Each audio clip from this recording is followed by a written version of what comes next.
Hi BB, glad you could make it. Today we're going to learn about how to play Bee Savvy game. Are you smarter than a bee?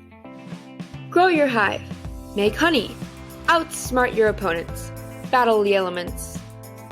How to play. The game simulates a real-life beehive.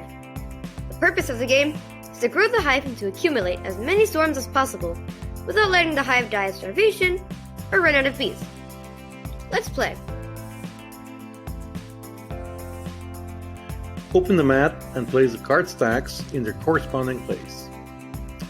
The game starts with each player receiving from Mother Nature 4 comb cells, 1 egg, 1 larva, 1 pupa, 1 honey, and 1 bee.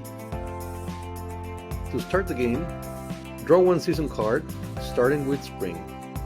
These cards affect all the players equally. It reads honey flow, collect 1 nectar per bee, so we add a nectar to our bee. The next step in the turn is to age everything.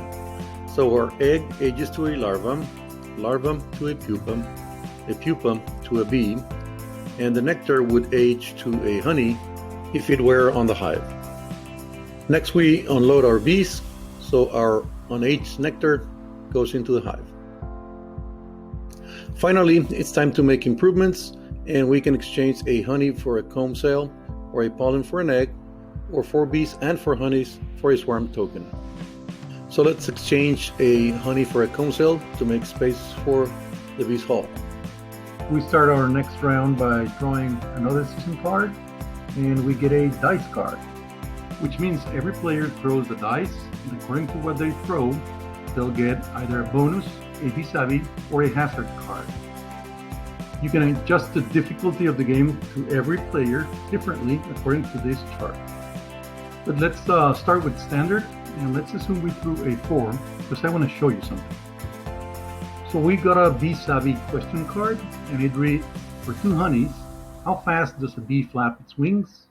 And the answer is from 180 to 230 flaps per second. I bet you didn't know that, but now you do. You get your answer correctly, and you get 2 honeys. Next step is to age everything. So the larva ages to a pupa, the pupa ages to a bee, and the nectar ages to a honey. Now note that there's no space for the 3 bees to unload should they bring something next week. So we need to be mindful of this, so when the time comes, we make appropriate improvements. Next step is unload bees. There's nothing to unload. Next step, make improvements. So we now make the improvement. Notice we don't have enough space in our hive. So what we're going to do is we're going to convert 1 honey into 1 more cell. And now we have 3 empty cells for 3 bees should they bring a full load. Let me show you something else. Let's assume the game keeps going, and we consume all our spring cards and then all our summer cards, and the board looks something like this. We're somewhere in the middle of fall, and we have enough bees to make a swarm. So we exchange 4 bees and 4 honeys for a swarm. Now we have a lot of empty space. As the game progresses, you'll see different situations, and let me just touch on some of those. There are a few situations that are special, and there are a few exceptions, so make sure you consult the rule book. But let's talk about no food, no bees. So in this scenario, you get a snowstorm, and you have to eat 1 pollen per bee. You have 3 bees, but you only have 1 pollen.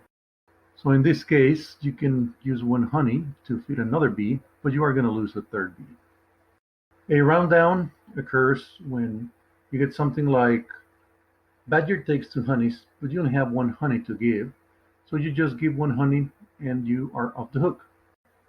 A mandatory swarm occurs when you have 8 bees or more. If you don't have enough honey, you can use nectar and pollen to fully load your bees. For a swarm to occur, all 4 bees should be loaded with something. If you don't have enough nectar, pollen, or honey, then you must wait until your bees can get fully loaded. And finally, keep playing. If you have any of these chips, you need to keep playing until you can play no more. On the other hand, if you only have a honey chip or no chips at all, you'll get to keep your comb cells, but receive one egg, one larva, one pupa, one honey, and one bee. This is a fun and dynamic game that is about construction and survival and thriving and learning. And I'm positive you will enjoy the game. Have fun